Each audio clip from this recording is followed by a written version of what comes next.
Nojo e vergonha. Foi só o que restou. A regra básica de uma entrevista deveria ser saber perguntar e saber ouvir a resposta.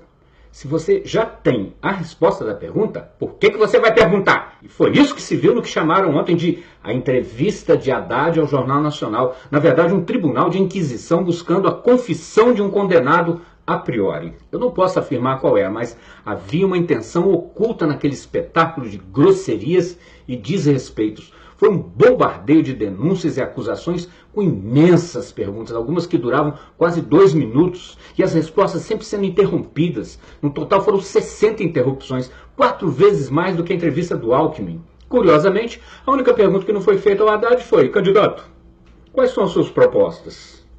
Uai, não deveria ser esse o objetivo da entrevista? Fazer perguntas, ouvir respostas, dar oportunidade ao telespectador de conhecer as propostas do candidato? Eu, como jornalista, o que eu faço é jornalismo. Eu faço perguntas. O que você faz é uma novelinha ruim onde você se acha o galã justiceiro.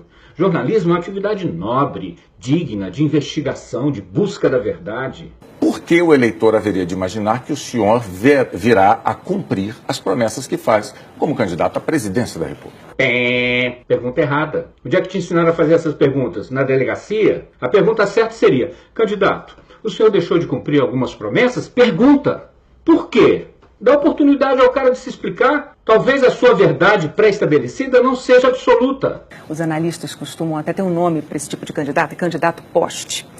Que horror! Que grosseria horrorosa! Chamar o seu convidado de poste? Renata, esse foi o seu momento da Atena. Ou você não tem noção de quão pejorativo é esse adjetivo? O eleitor foi induzido a erro. Então o senhor disse que o eleitor votou errado.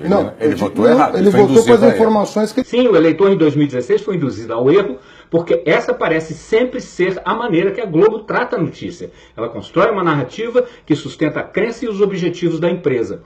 E a história está abarrotada de exemplos. Bonner, eu sei que você é só um empregado que ganha um bom salário para servir aos interesses da sua empresa, que serve aos interesses dos controladores políticos e financeiros dela. A culpa não é sua.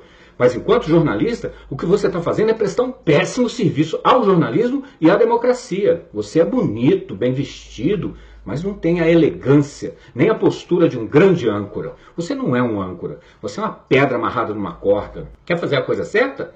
Bota aqui, ó, uma tarja no pé do vídeo informando as pessoas: essa empresa apoia o Alckmin porque ele é o melhor parceiro para o nosso negócio. A gente sabe lidar com isso. Isso dá ao público a oportunidade de decidir se aceita ou não as suas opiniões. Eu acho horrível e totalmente indesejável quando um repórter da sua empresa é agredido na rua.